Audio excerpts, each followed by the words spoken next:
bayangkan. Satu gelombang kejut saja dari wujud asli Sengoku mampu mengguncang seluruh medan pertarungan, menghancurkan benteng, dan membuat para komandan terkuat Kurohige terpaksa mundur ketakutan.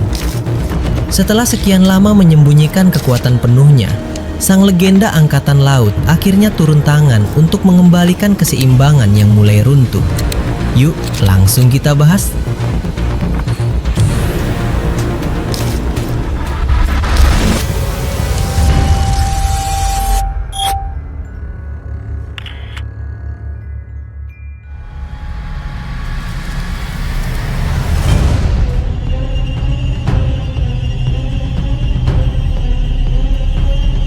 Melanjutkan pembahasan sebelumnya, cerita kali ini membawa kita melintasi berbagai tempat, di mana setiap kejadian berjalan semakin menegangkan, penuh kejutan, dan semakin mendekati puncak pertarungan yang menentukan.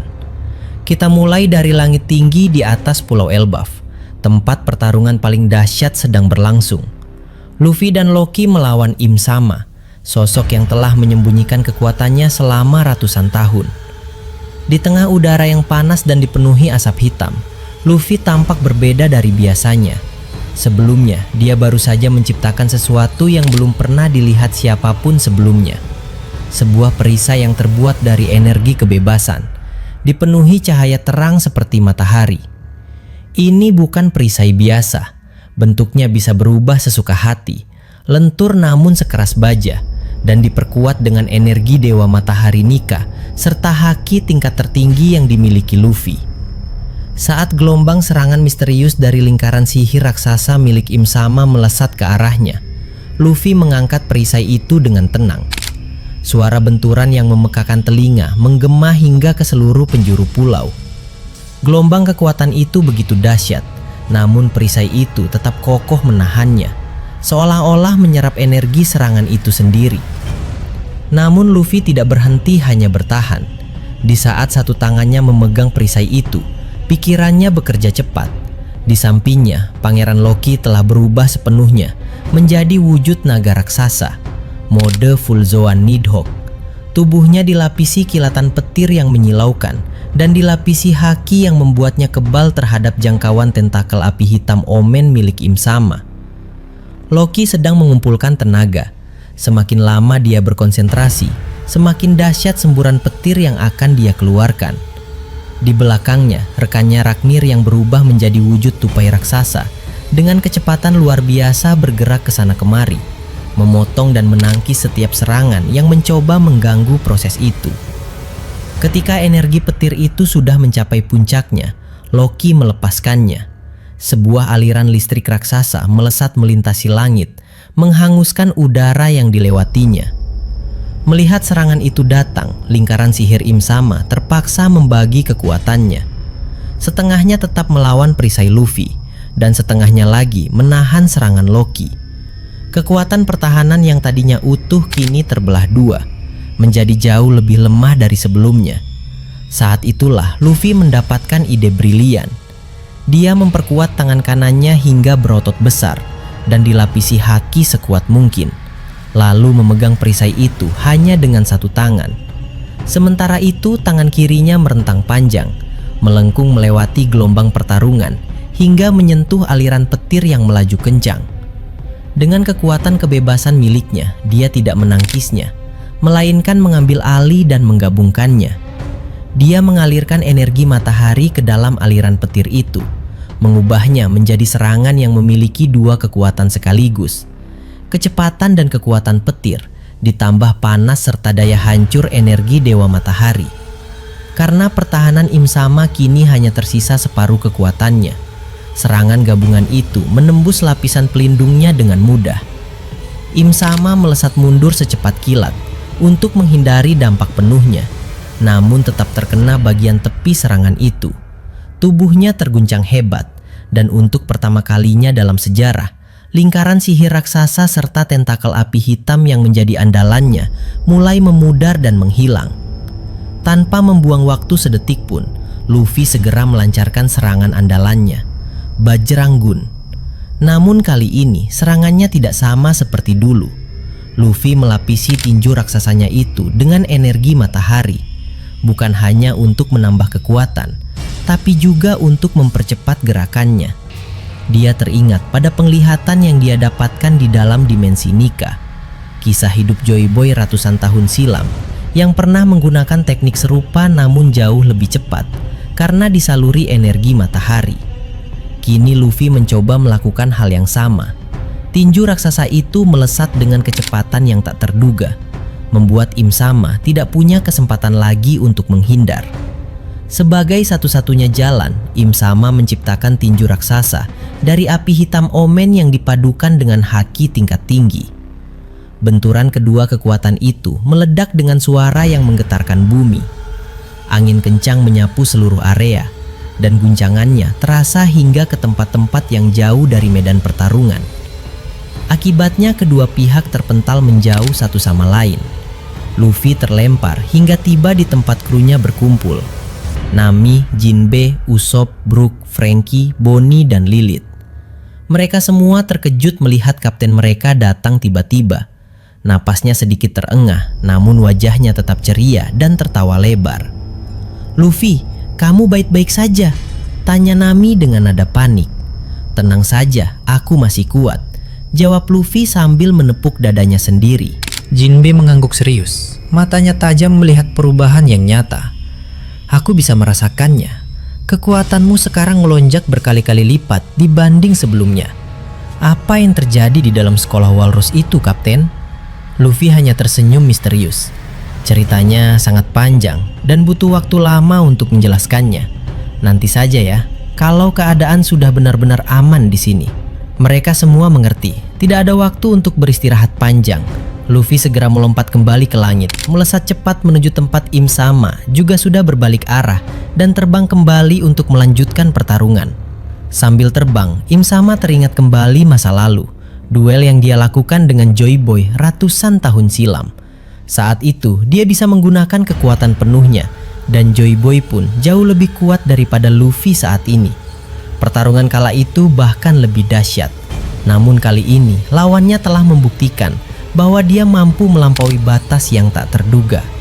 Sementara itu, di tempat yang baru saja ditinggalkan Luffy, para kru masih membicarakan hal yang baru saja mereka saksikan. Mereka sudah tahu bahwa mode Gear 5 itu luar biasa, tapi peningkatan kekuatan yang terjadi sekarang terasa seperti melangkah ke tingkat yang sama sekali baru. Rasa penasaran mereka semakin besar, namun mereka tahu mereka harus bersabar. Tak lama kemudian perhatian mereka terbagi. Bonnie dan Lilith mengajukan izin untuk memeriksa satu area yang dirasa aman tidak jauh dari situ.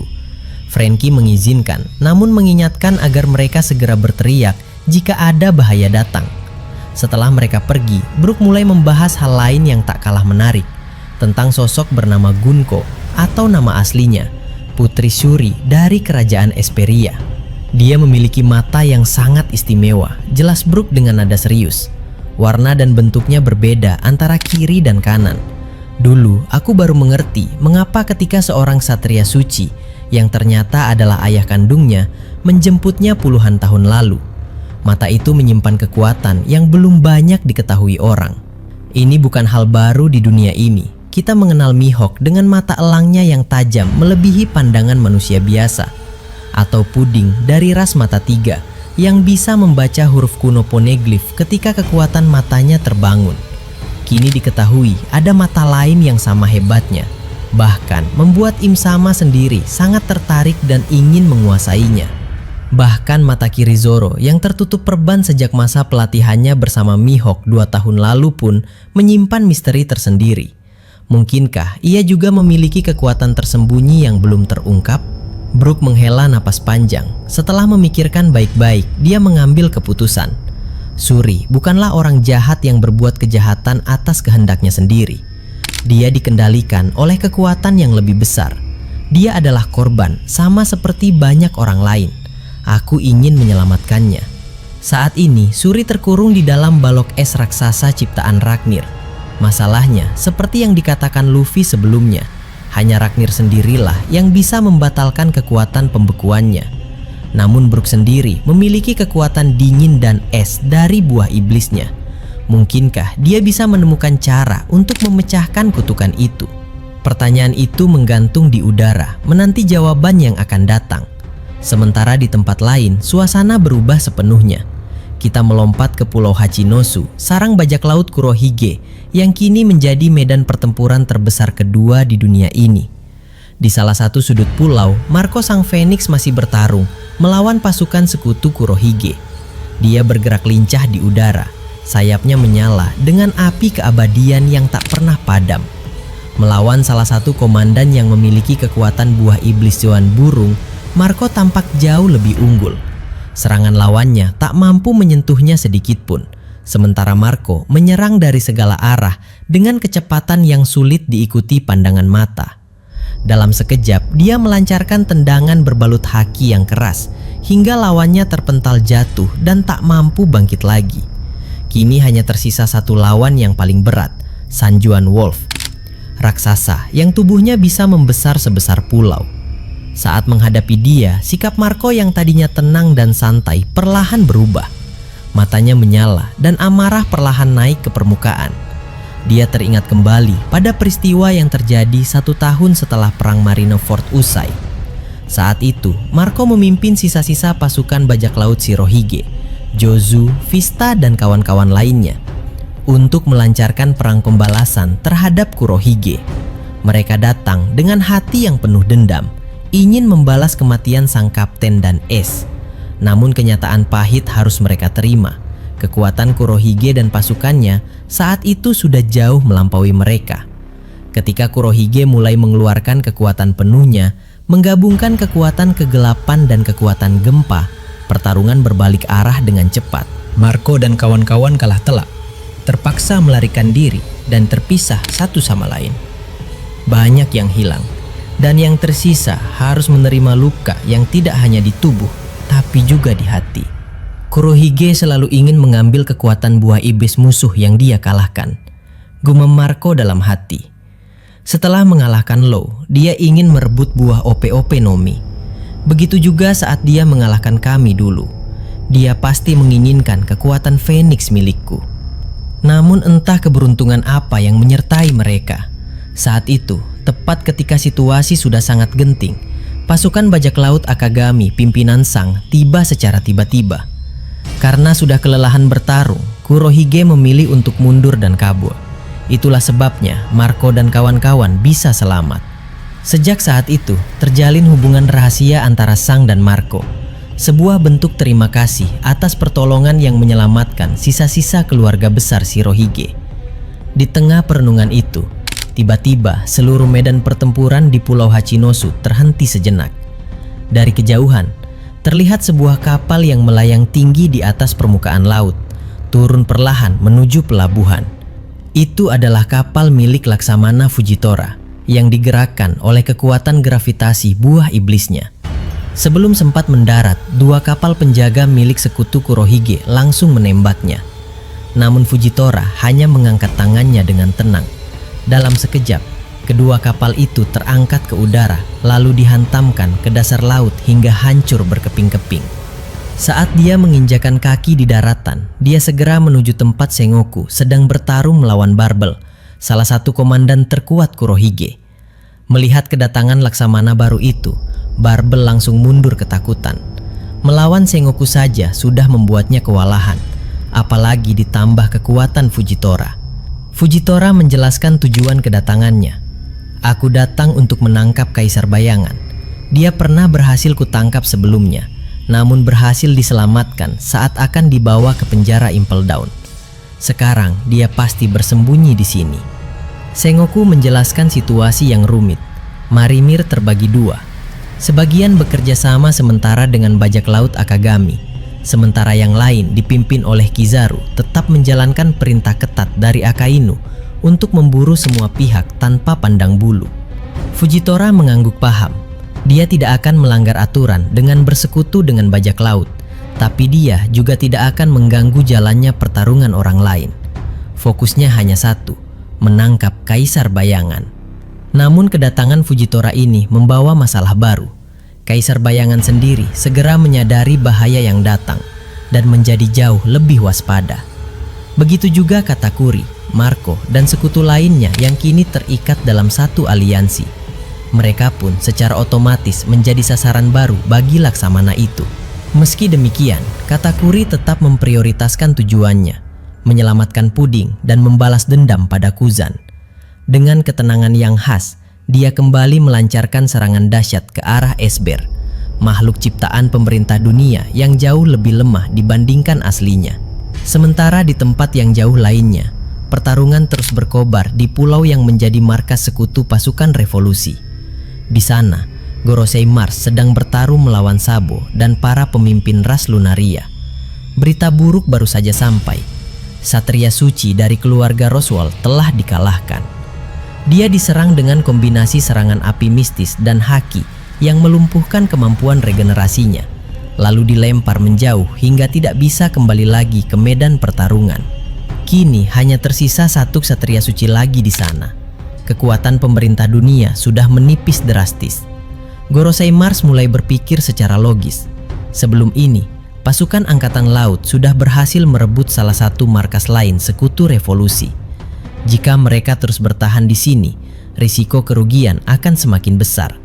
Mungkin lebih bijaksana untuk mundur, menyusun strategi baru, dan membangun kekuatan kembali sebelum melanjutkan serangan. Pikiran itu ternyata sama persis dengan apa yang dipikirkan wakil Laksamana Kuroma beberapa saat sebelumnya. Dan begitulah keadaan di berbagai penjuru dunia ini. Setiap pertarungan memiliki dampak, setiap keputusan membawa konsekuensi. Dan rahasia demi rahasia mulai terungkap satu persatu, membawa kita semakin dekat pada jawaban yang telah lama ditunggu-tunggu. Setelah Gorosei Mars mulai mempertimbangkan langkah mundur dan menghitung kerugian yang sudah diderita pihak pemerintah dunia, suasana di medan pertarungan itu tiba-tiba berubah menjadi jauh lebih berat dan mencekam. Namun sebelum situasi di sana berkembang lebih lanjut, kita kembali sejenak ke pusat kekacauan terbesar lainnya, yaitu di Pulau Hachinosu. Tempat pertarungan antar kekuatan besar sedang memanas tanpa henti. Di sana, setelah kedatangan Laksamana Fujitora dan perubahan susunan kekuatan di antara pihak marinir dan sekutunya, perhatian kembali tertuju pada Sengoku, mantan Laksamana Armada yang kini bertarung sendirian melawan Barbel, salah satu komandan paling tangguh di bawah pimpinan Kurohige. Sejak awal duel itu terlihat jelas bahwa Barbel berada dalam posisi terdesak, namun dia masih berusaha bertahan dengan segala kemampuan yang dimilikinya, mengandalkan kekuatan buah iblis dan ketahanan tubuh yang luar biasa. Namun Sengoku sadar bahwa selama dia hanya bertarung dengan kekuatan biasa, pertarungan ini hanya akan memakan waktu dan tenaga yang tidak perlu. Padahal di sekelilingnya masih ada banyak musuh lain yang bergerak bebas dan mengancam keselamatan semua pihak yang hadir di pulau itu. Sambil melangkah maju, Sengoku merasakan getaran kekuatan yang datang dari berbagai arah, menyadari bahwa keseimbangan pertarungan di seluruh penjuru dunia sedang bergeser dengan cepat. Dia tahu bahwa jika dia terus menahan dirinya, para bawahan Kurohige akan semakin leluasa untuk mengacaukan keadaan, mencuri kekuatan buah iblis dari korban pertarungan, atau bahkan mengganggu jalannya strategi yang telah disusun bersama pasukan lain. Maka dengan tekad yang bulat, Sengoku memutuskan untuk tidak lagi menyembunyikan kekuatan aslinya, yang selama ini hanya diperlihatkan dalam situasi yang paling genting saja. Matanya yang tadinya terlihat tenang dan penuh pengalaman, kini menyala dengan kilatan energi yang luar biasa. Tubuhnya perlahan mulai membesar, berubah menjadi wujud raksasa yang memancarkan cahaya keemasan yang menyilaukan, persis seperti sosok Buddha yang legendaris. Inilah wujud asli dari kekuatan buah iblis Hito-Hitonomi, model Daibutsu, yang dikombinasikan dengan haki tingkat tertinggi yang telah diasah selama puluhan tahun bertugas di angkatan laut. Begitu dia melepaskan kekuatan penuhnya, seluruh area di sekitarnya terguncang hebat. Cahaya keemasan yang memancar dari tubuhnya menyebar luas, menghangatkan udara sekaligus menekan setiap musuh yang berada dalam jangkauannya. Barbel yang baru saja mundur untuk mengatur napas dan memulihkan tenaga seketika tertegun ketakutan. Dia sudah pernah mendengar tentang kekuatan Sengoku, namun baru kali ini dia merasakan langsung betapa dahsyatnya tekanan yang dipancarkan oleh mantan pemimpin tertinggi marinir itu. Jadi inilah kekuatan sebenarnya dari sosok yang pernah memimpin seluruh angkatan laut dunia. Gumam Barbel dengan suara bergetar, sadar bahwa dia baru saja membuat kesalahan besar dengan meremehkan lawannya. Sengoku tidak membuang waktu lagi. Dalam wujud Daibutsu yang megah itu, setiap gerakan tangannya menghasilkan gelombang kejut yang mampu menghancurkan benteng-benteng batu dan membelah tanah. Dia melapisi setiap serangannya dengan haki penghancur yang sangat kental, sehingga tidak ada pertahanan yang bisa menahannya terlalu lama. Tidak hanya melawan Barbel, Sengoku segera meluaskan jangkauan serangannya ke seluruh area di mana para komandan dan bawahan kuat Kurohige bertarung. Dia melancarkan pukulan gelombang kejut raksasa yang menyebar ke segala arah, membuat Katarina Devon, Vasco-Sud, Sanjuan Wolf, serta para komandan lain terpaksa berhenti sejenak dan mempertahankan diri dari serangan yang datang tiba-tiba itu. Kekuatan penuh Sengoku bekerja dengan cara yang sangat efektif. Gelombang kejutnya tidak hanya merusak secara fisik, tetapi juga mengganggu aliran energi dan konsentrasi lawan, membuat mereka sulit menggunakan kekuatan buah iblis mereka secara maksimal. Bagi para bawahan Kurohige yang mengandalkan kekuatan kasar dan serangan liar, menghadapi kekuatan yang terpusat, terukur, dan sekuat ini adalah hal yang sangat menyulitkan. Mereka yang tadinya merasa percaya diri karena jumlah dan variasi kekuatan, kini mulai terdesak mundur satu persatu. Tidak menyangka bahwa satu orang saja mampu mengubah keadaan medan pertarungan secara drastis. Sementara itu, kita kembali berpindah ke medan pertarungan yang jauh lebih penting dan menentukan nasib dunia, yaitu di pulau yang menjadi markas sekutu pasukan revolusi. Di sana, setelah Gorosei Mars mempertimbangkan untuk mundur, namun menyadari bahwa jalannya sudah mulai tertutup, suasana berubah seketika ketika Sabo memutuskan bahwa waktunya telah tiba untuk melepaskan seluruh potensi kekuatan yang selama ini dia sembunyikan. Selama bertahun-tahun, Sabo telah melatih diri dengan giat, tidak hanya untuk menguasai api yang diwariskan oleh saudaranya Es, tetapi juga untuk memahami makna yang lebih dalam dari kekuatan itu sendiri. Dia sadar bahwa untuk bisa berdiri setara dengan penguasa dunia seperti Gorosei dan Satria Suci, dia harus melampaui batas penggunaan biasa dan mencapai tingkat tertinggi yang bisa dicapai oleh pengguna buah iblis, yaitu kebangkitan. Sabo menarik napas panjang, memusatkan seluruh ingatan, tekad, dan api semangat yang menyala di dalam hatinya. Dia mengingat janjinya kepada Es, mengingat penderitaan rakyat yang ditindas, mengingat tujuan besar yang diperjuangkan oleh Dragon dan seluruh rekan-rekannya di pasukan revolusi. Saat dia membuka matanya kembali, seluruh pandangannya berubah. Tubuhnya yang tadinya hanya diselimuti nyala api yang terlihat seperti kobaran biasa, kini berubah menjadi pusat energi panas yang luar biasa. Cahaya merah menyala terang hingga menembus langit, dan suhu di seluruh area pertarungan naik secara drastis hanya dalam hitungan detik. Batu-batu di bawah kaki mulai meleleh menjadi cairan lava. Udara terasa tebal dan panas, seolah-olah berada di dalam inti bumi. Dan bahkan, cahaya matahari seolah-olah tertutup oleh kehangatan yang dipancarkan dari tubuh Sabo sendiri. Inilah wujud kebangkitan Mera-Mera Nomi, di mana kekuatan api tidak lagi terbatas pada tubuh penggunanya saja, melainkan mampu mengubah seluruh lingkungan sekitar menjadi wilayah kekuasaannya sendiri. Dengan kebangkitan ini, Sabo mendapatkan kemampuan untuk mengatur dan memanipulasi panas serta api tanpa batas. Dia bisa menciptakan kobaran api yang suhunya melampaui batas api biasa, cukup panas untuk melelehkan logam paling keras sekalipun, dan membakar hingga ke dalam struktur sel tubuh lawan. Lebih penting lagi, dia mampu menghentikan proses regenerasi yang menjadi kelebihan utama para ksatria suci dan Gorosei.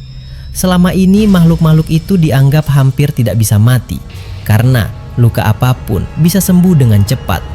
Namun panas yang dihasilkan oleh Sabo dalam wujud kebangkitannya mampu merusak jaringan tubuh hingga ke tingkat molekuler, membuat kemampuan pemulihan mereka menjadi sangat lambat bahkan terhenti sama sekali. Sabo melesat maju dengan kecepatan yang melebihi pandangan mata biasa, meninggalkan jejak kobaran api yang membakar tanah di belakangnya. Dia langsung menantang Gorosei Mars dan Ksatria Suci Jai Garcia yang menjadi dua kekuatan terbesar yang tersisa di pihak pemerintah dunia. Selama ratusan tahun, kalian berpikir bahwa kekuasaan dan ketidakmampuan mati adalah keabadian yang sesungguhnya, teriak Sabo dengan suara yang bergema bercampur desisan api. Tapi kalian lupa bahwa api adalah unsur yang mampu membersihkan segala sesuatu, termasuk kezaliman dan kesombongan yang sudah membusuk terlalu lama. Hari ini, kalian akan merasakan panasnya api yang tidak akan pernah padam sampai keadilan tercapai. Begitu serangan dimulai, Sabo memperlihatkan seberapa jauh kekuatannya telah berkembang. Dia tidak lagi hanya melontarkan bola api atau gelombang panas, melainkan mengubah udara kosong di sekitar Gorosei Mars menjadi dinding api yang berputar kencang, menciptakan ruang terkurung di mana suhunya terus meningkat setiap detiknya.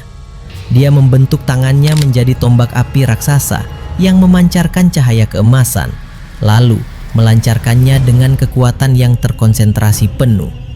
Mars yang awalnya merasa masih bisa mengendalikan situasi, kini terkejut menyadari bahwa setiap kali dia terkena percikan api itu, rasa sakit yang dia rasakan jauh lebih hebat daripada luka biasa, dan lukanya terasa sangat sulit untuk ditutup kembali. Kekuatan macam apa ini?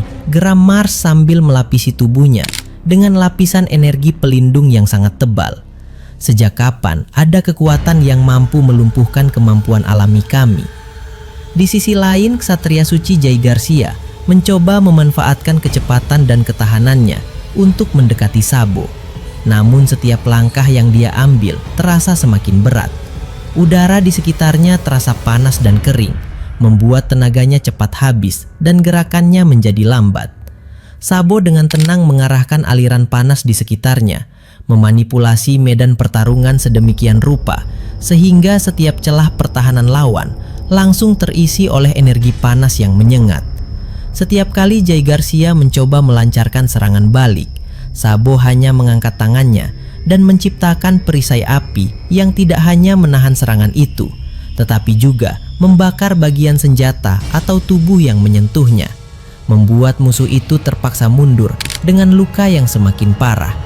Sementara itu, dampak dari kedua peristiwa besar ini, Sengoku melepaskan kekuatan penuhnya di Hachinosu dan Sabo membangkitkan kekuatan tertingginya di markas pasukan revolusi, mulai terasa dan saling terhubung, membentuk alur cerita yang semakin kuat dan logis. Di Pulau Hachinosu, ketika Sengoku mulai menekan para bawahan Kurohige dengan gelombang kejut keemasan yang tiada henti, seluruh keseimbangan kekuatan di sana langsung berubah. Marco yang sedang bertarung melawan Sanjuan Wolf dan komandan lain merasakan tekanan yang berkurang drastis, dan dia bisa melihat peluang baru untuk melancarkan serangan balik yang lebih efektif.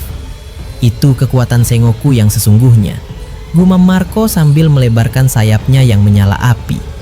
Dengan dia bertindak serius, posisi bajak laut Kurohige akan semakin terjepit dan tidak punya banyak ruang untuk bergerak. Kedatangan kekuatan penuh Sengoku juga memengaruhi keputusan Fujitora yang baru saja tiba. Melihat bahwa pihak marinir kini memiliki kekuatan yang cukup untuk mengendalikan situasi, Fujitora bisa lebih fokus pada misi utamanya untuk menangkap Kaisar Bayangan tanpa harus khawatir jika pertarungan akan berubah menjadi kekacauan total. Sengoku sendiri memiliki tujuan yang jelas. Dia tidak ingin Pulau Hachinosu menjadi tempat di mana kekuatan berbahaya semakin berkembang, dan dia ingin memastikan bahwa kekuasaan Kurohige tidak meluas lagi ke wilayah lain. Dengan kekuatan Daibutsunya, dia mampu menekan banyak musuh sekaligus, membuat mereka tidak bisa bersembunyi atau menggunakan taktik licik yang menjadi kebiasaan bajak laut Kurohige. Setiap kali ada yang mencoba menyerang dari jarak jauh atau mengubah wujud secara tiba-tiba, gelombang kejut dari Sengoku langsung menghancurkan posisi mereka dan memaksa mereka untuk bertarung secara terbuka, di mana keunggulan kekuatan dan pengalaman Sengoku menjadi sangat dominan. Di medan pertarungan pasukan revolusi, kebangkitan Sabo memberikan dampak yang jauh lebih besar lagi. Tidak hanya mengubah jalannya pertarungan saat itu saja, tetapi juga membuka potensi perkembangan yang sangat penting bagi keseluruhan cerita. Dengan kemampuannya mengendalikan panas dan api hingga mengubah lingkungan, Sabo kini memiliki keunggulan yang sangat besar melawan musuh yang mengandalkan regenerasi atau ketahanan fisik. Hal ini menjadi kunci penting, mengingat di masa depan, dia dan kawan-kawannya pasti akan menghadapi lebih banyak makhluk kuat yang memiliki kemampuan serupa dengan Gorosei dan Satria Suci. Selain itu, kombinasi kekuatan ini juga menjadi pelajaran berharga bagi seluruh anggota pasukan revolusi, membuktikan bahwa kekuatan sejati lahir dari pemahaman mendalam dan tekad yang kuat, bukan hanya dari bentuk fisik atau keberuntungan mendapatkan buah iblis yang langka. Potensi kedepannya menjadi semakin jelas dan saling melengkapi. Jika Sengoku berhasil menekan dan mengalahkan para bawahan utama Kurohige di Hachinosu, maka kekuatan Kurohige akan terpecah dan melemah, membuatnya tidak bisa lagi bertindak sewenang-wenang. Hal ini akan membuka jalan bagi perubahan situasi di seluruh dunia, karena salah satu ancaman terbesar yang mengganggu keseimbangan kekuatan akan menjadi tidak berbahaya lagi. Di sisi lain, jika Sabo dengan kekuatan kebangkitannya mampu mendesak bahkan mengalahkan Gorosei Mars dan Ksatria Suci Jai Garcia, maka ini akan menjadi pukulan paling telak bagi pemerintah dunia. Selama ratusan tahun, mereka selalu merasa bahwa kekuatan mereka tidak tergoyahkan dan tidak ada yang bisa melawan mereka secara langsung.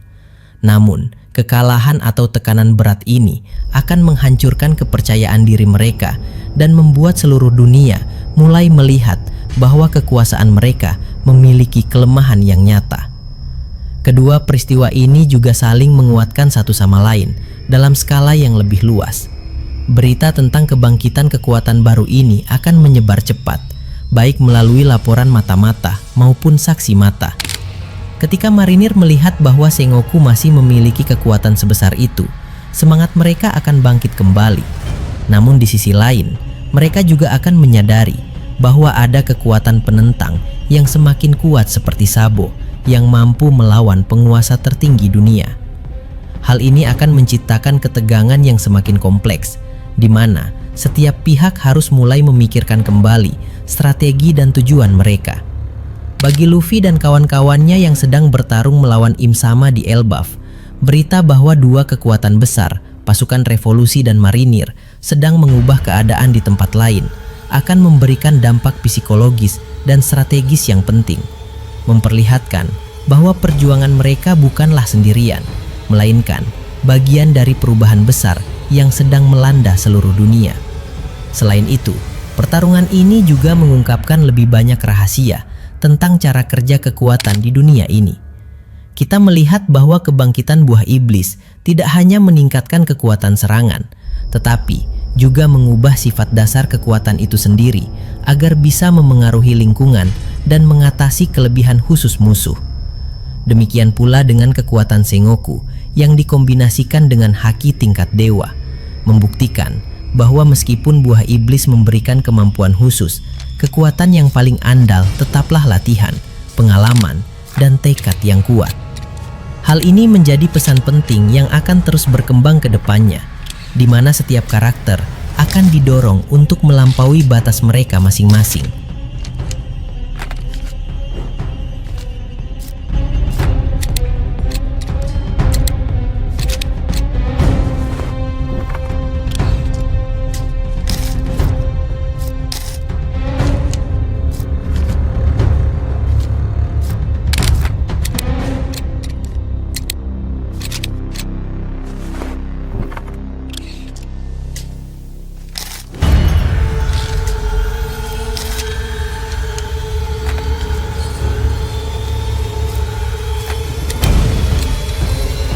Terima kasih sudah menyaksikan video ini sampai selesai. Kalau kalian menikmati konten ini, jangan lupa klik tombol like, tinggalkan komentar di bawah, karena semua teori dari kalian juga sangat berarti dan bisa jadi bahan diskusi di video berikutnya. Dan tentu saja klik subscribe, serta aktifkan lonceng notifikasi, supaya kalian tidak ketinggalan update terbaru dari kami. Sampai jumpa di video selanjutnya.